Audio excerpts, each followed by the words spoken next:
Welcome into another edition of This Week in UNC Baseball. I'm Tommy Ashley. That's Grace Nugent. We're sponsored by Johnny T-Shirt and Congruity.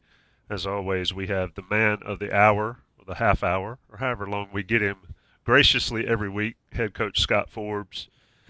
Coach Forbes, another weekend on the road salvaged with a big win on Saturday against North Carolina State. But I wanted to start with this question. When you lose one-run games, do you find yourself thinking more about what I did or what I did not do as a head coach than you would if you just got beat to death or if you won by a big amount? How does that work for a head coach? Yeah, I think human nature, of course, yes, for sure. The closer the game is, excuse me, it's worse when you just get absolutely blown out, though, because then you're questioning, like, oh, man, like, are we just bad?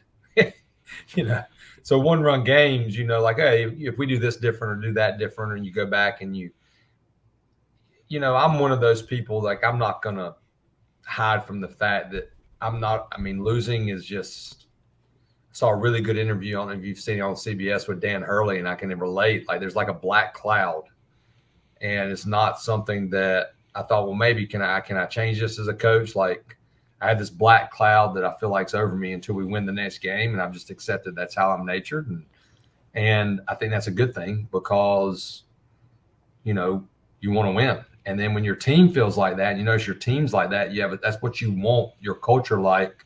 When you get on the bus and nobody's speaking, everybody's upset, everybody's mad because there are guys on that bus that went 4 for 5. But if they're mad, then they're all like mad because the team lost the game.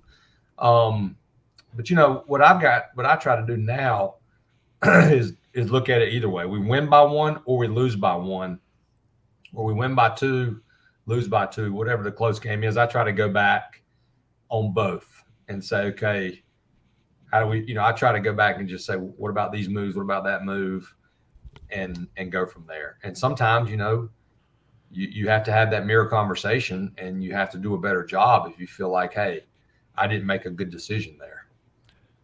So let's do it. Let's do it on Thursday and Friday. Put you on the spot a little bit. Go ahead. Yeah, Thursday and Friday. Obviously, one-run games. Friday's game, you're up 4-1 in the 7th. You get a 2-out walk, which I would wager that 2-out walks bite people in the butt more than anything in baseball, other than a leadoff walk. Yeah. But your thought process when you've reviewed Thursday and Friday night in Raleigh? Man,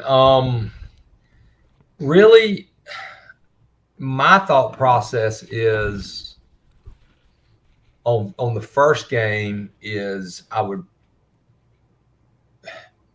coulda, shoulda, right? It's like last year when we walked them off with the suicide squeeze. You get the squeeze down, you win the game. If Colby misses it and he tags us out and then Colby strikes out, why in the heck is he squeezing? So, I felt good about Kyle Purcell been throwing so good. But the only thing I would have changed in that game was I would have intentionally walked Cozart as the head coach and made Butterworth beat us there, even though Butterworth is hot and he's playing really well. Whether or not I would have left Padgett in to do that, I'm not sure. Now, Purcell was in the same situation at Wake Forest, and he struck out Kurtz with a 3-2 breaking ball. So you got to give Cozart credit, and Purcell made a mistake, up in the zone. And then I felt like, unfortunately for Luke in game 2, we lost game on balls that got by him. And he's been so good back there. And everybody's human, and everybody, that happens to everybody. And he's not the sole reason we lost the game. But I felt good about those pitching moves as well. And what people don't realize, too, is you're trying to manage a staff on shorter rest in that thing when you play a really good team like Coastal. And when you take a bullpen piece out like Aiden Houck because of an injury, you got to have other guys step up, and you're trying to keep Matthias, Poston, and Pence. They got to pitch for us all year.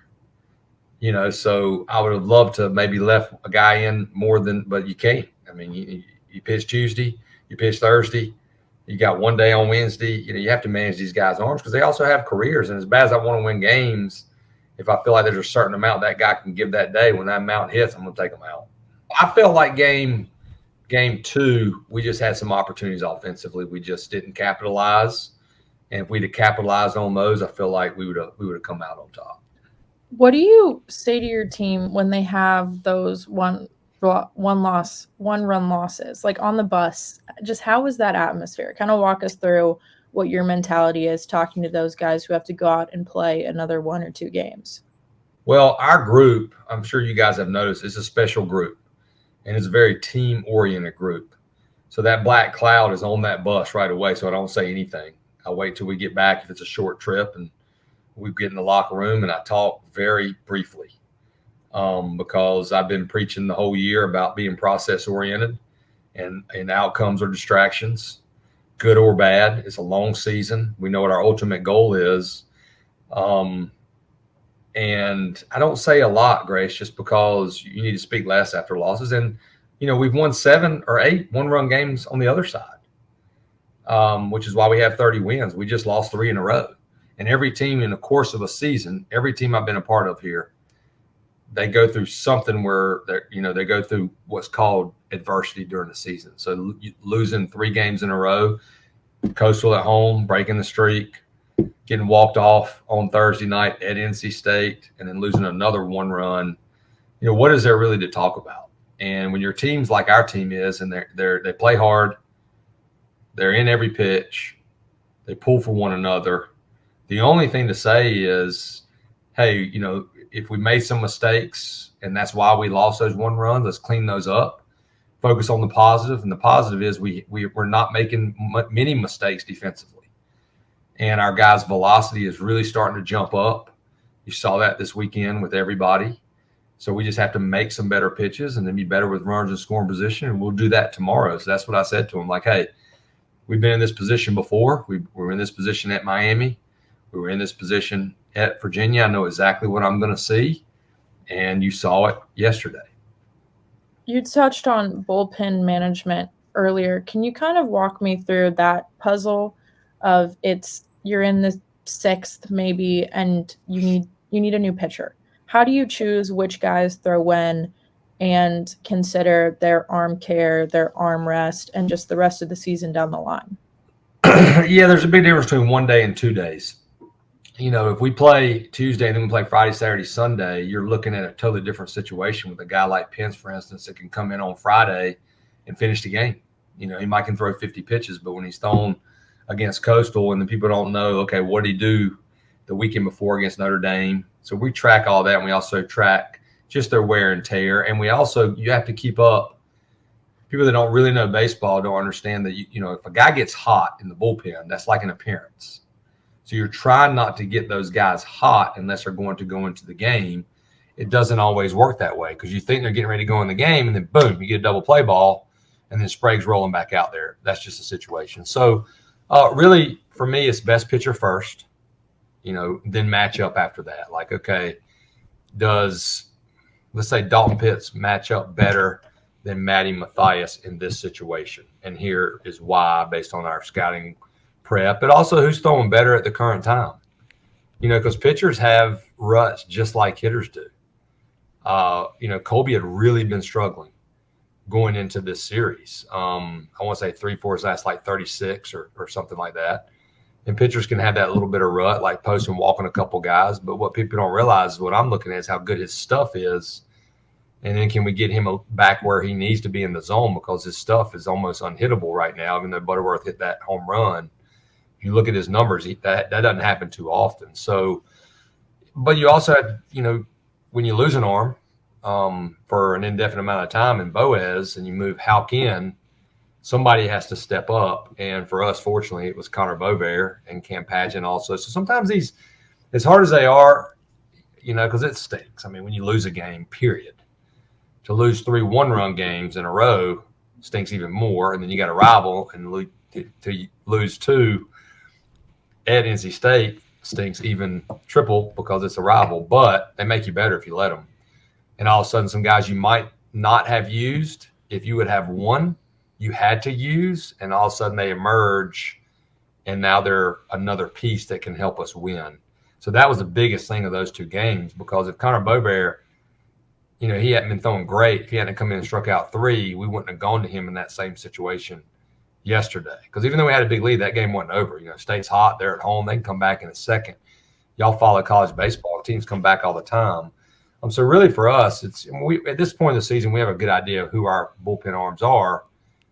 But it changes when you lose a weekend starter for an indefinite amount of time, because you're taking a guy like Aiden Houck out of your bullpen, who has really emerged as a guy that's striking people out. But obviously that was the right move, because he's pitched really well for us back-to-back Sundays or Saturdays, whatever it was. But then having these other guys step up is really going to help us. So I'm excited for them, because they work so hard, like Connor Bovair, Padgett, Percival, and some others. Petey didn't pitch this weekend, but he's got to help us as well. Yeah, it's interesting. It's not just slide this guy in. It's slide this guy in and lose him there, like you mentioned with the bullpen aspect of it. And Houck's been fantastic, I think, for you. Let me talk a little bit about Connor Bovair. He's a guy who he struggled at times last year. He got knocked around a little bit, had some accuracy or whatever issues at times, but he's been great. Like, the question is like, where's he been all season? From a coaching standpoint, it's not that simple, though. Can you sort of explain that for folks? And then the guy has to perform when he's given the opportunity, and some do and some don't. Bovair did for you this weekend. Well, those questions, Tommy, obviously don't come out, where's a guy been all season, until you lose 3 in a row. Yep. When you win whatever we won in a row at home, and you lose a game, and then you lose the next 2, where's he been? Well, nobody's saying where's he been when you win that many in a row, and for goodness sakes, we just won our 15th ACC game. So he's just been behind Percival. Percival's throwing really good as a lefty, but he's been behind Matthias. He's been behind Pence, and he's been behind Poston. And for the most part, if you really break it down, you spend the time to look at what those guys have done, they've thrown really well. And they're a huge factor of why we have had the success we have had. But because of Bovair, his character, his work ethic, he's a great kid, and he's had an unbelievable attitude. And it doesn't surprise me that he stepped up, because now, that we had to take a bullpen arm out, we can't wear those 3 arms out, and then you add him in and Percival in. That's really going to help us. So he's been there, but he hasn't thrown. He's been good. He hasn't been great at times. At Virginia, he wasn't good. He came in and threw just had a bad inning. Was slow to the plate.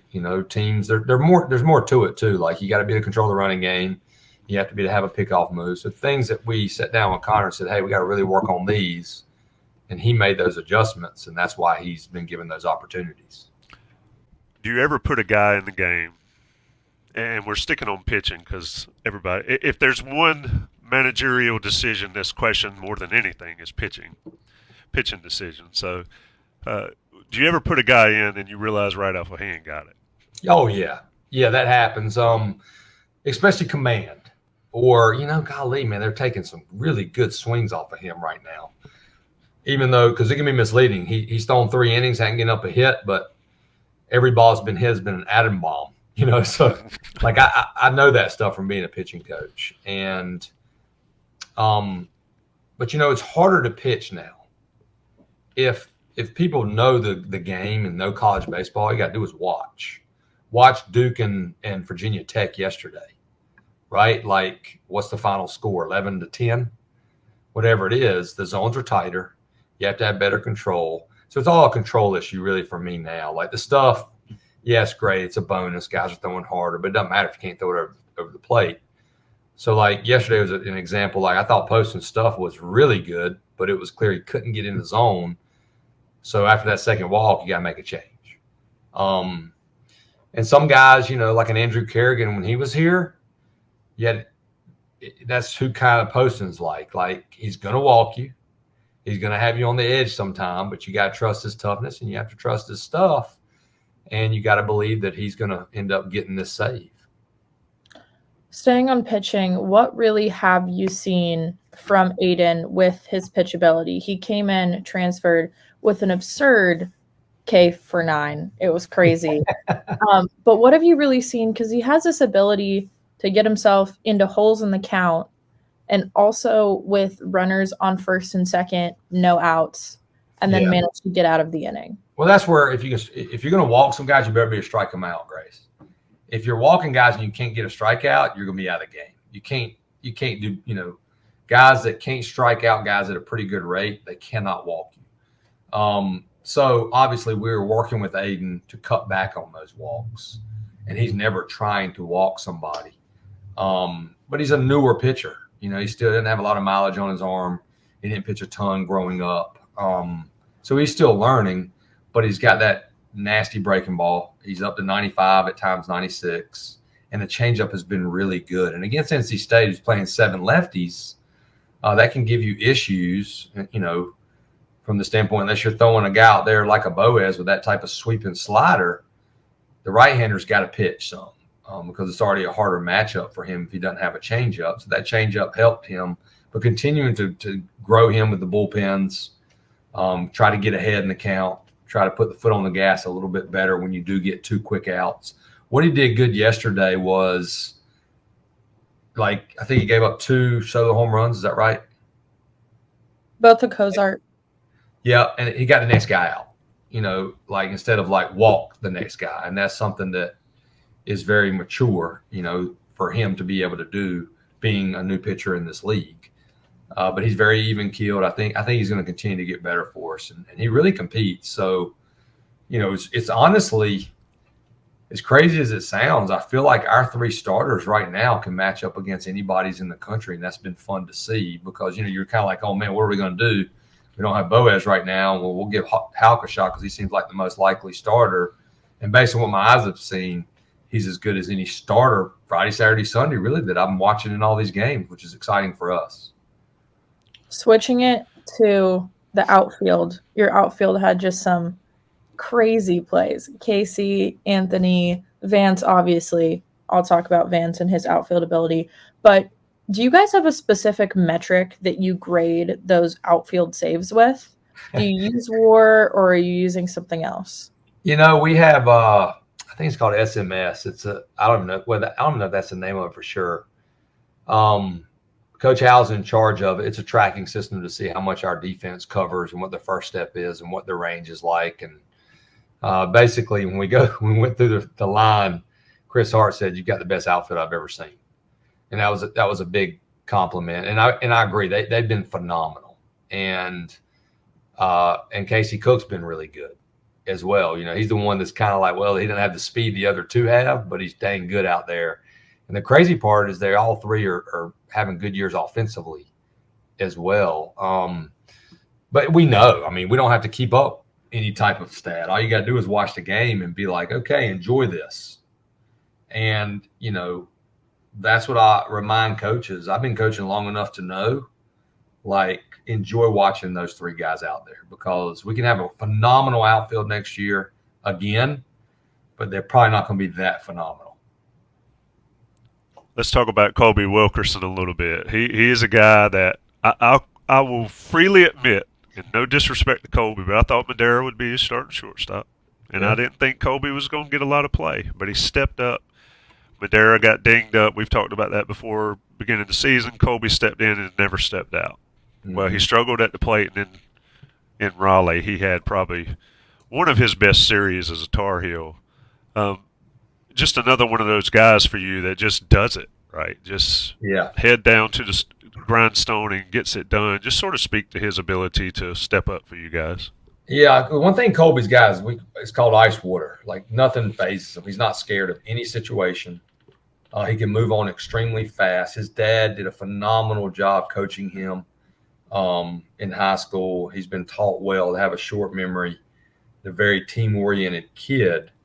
Always been a great defender. He had that one bunch of errors that he made, but if you go watch it, how many balls he's getting to, he's also doing a lot what our outfield is doing, him and Madera together. And the same, Madera kind of won the job at the end of the fall. Madera's banged up a little bit. We throw Colby in there. He hadn't looked back. And, Colby was told by many people he couldn't play at the University of North Carolina. We saw something in him, especially defensively, we thought in our weight room and, developing, he could find a way to do something offensively. So it doesn't surprise me. And, when him and Madera are getting on base, that's a complete offense for us. And now both of them know, you see how they're getting pitched. You can't just throw them fastballs down the middle. They're not, quote, power hitters, but they can jump you, and they've got the bat speed to hit a fastball and hit it hard. So the fact that teams are having to pitch to them, throw them off-speed pitches, and if they learn to continue to control the zone, they're getting on base for D'Onofrio, Honeycutt, Harbor, Cook, Osuna, that really helps us score more runs. He's been great. I mean, I'm going to miss him. It's hard to believe he's already a senior. He's just the same guy every day. Last question for me, and then Grace can wrap it up. Let me ask you about the shift. I hate it. Yeah. When you're grading it or whatever you guys do, how many times did the shift pay off versus how many times it did not pay off? And is it getting harder to shift guys or to play guys with the shift with the hitting ability that some of these guys are showing? I freely admit it. When y'all shift, I hate it. If the shift went away like it did in professional baseball, you will see quickly that teams will score more runs and the games will go longer because it is what it is. The facts are the facts. Sometimes you'll beat the shift, but if you're not in the shift, you'll see how many hits. You think Casey Cook's getting hits right now, or you think Vance Honeycutt's getting hits. If you can't play three guys on the left side against Vance Honeycutt with his speed, I mean, he's hitting 380. So I don't really love it either. I would be fine if they took it away, but if they took it away, just know the offensive numbers are going to continue to climb because they already have climbed. I mean, 10 years as a pitching coach. I'm looking here. I was just on my computer this morning. Clemson's leading the league in conference play at a 4.02. 4.02. Usually, if you had a 4.02, you were like 12. Yep. In all those years. Number one, because umpires would call the ball that far off. In North Carolina's 2, Duke's 3, Wake's 4, but North Carolina's at a 5, Duke's at a 5.11. So we have to be careful if we take all that stuff away and they keep this tighter zone because they're trying to also speed up the game with the pitch clock and all that stuff. So I'm with you though. I'd rather just do the same thing they do in the big leagues.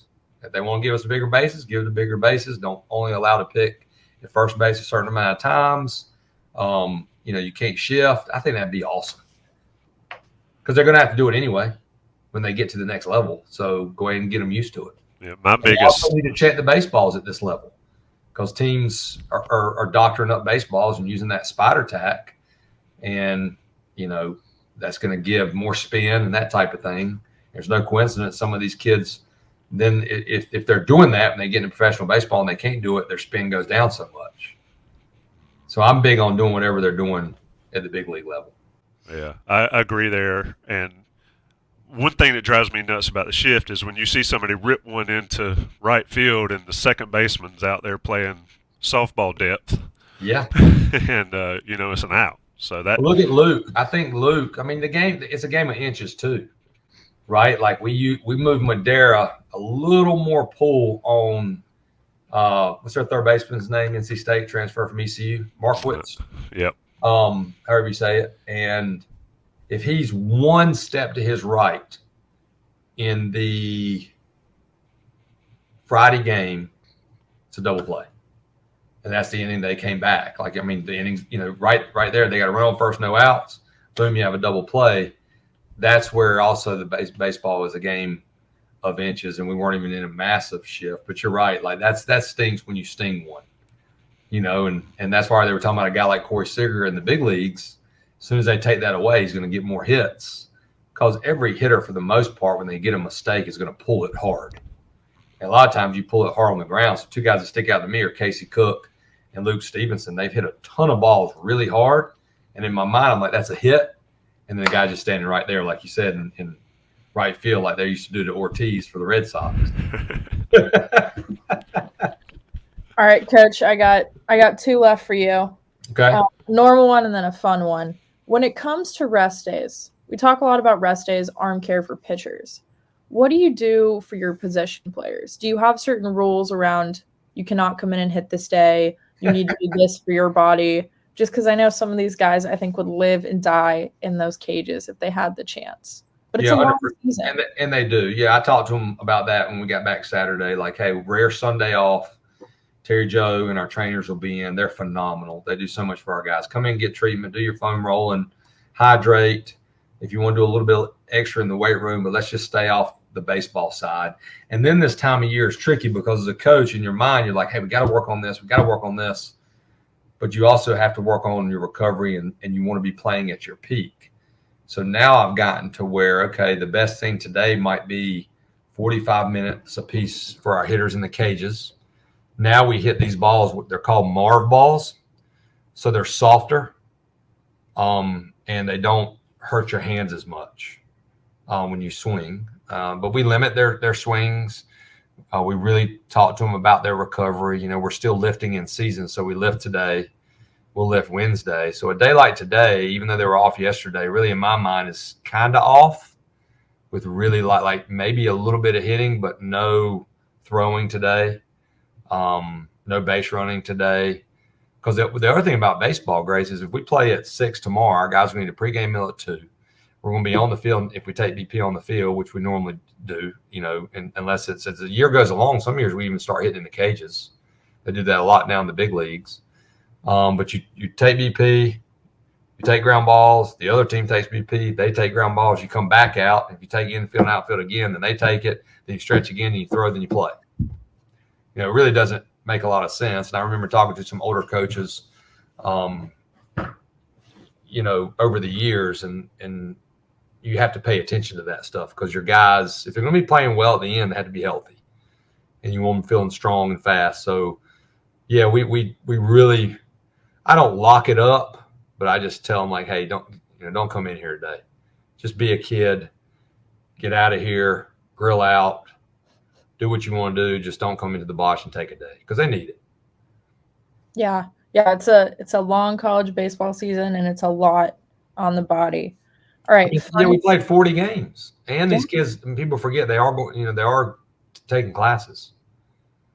I mean, you know, some of them got to study. You know, Parks Harbor's, you know, an econ major, and every time I see him, he's working on something, and that's just a fact. You know, people forget that.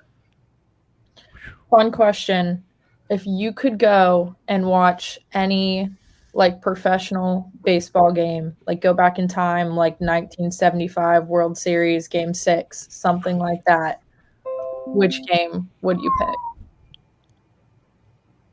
Man, I would probably, if I could be in person, when Sid Bream scored from second base on Francisco Cabrera's base hit, because I'm sitting in my den at home in Sanford with my dad. As soon as he hits it, you know, we're going nuts because we're the biggest Braves fan ever. We didn't have cable.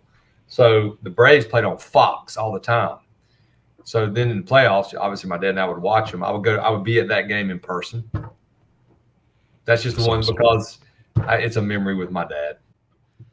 That's awesome. I was 3 when it happened, but my family was sitting around the TV keeping the scorebook, and my brother still has the scorebook when Hank Aaron hit 715. That would be.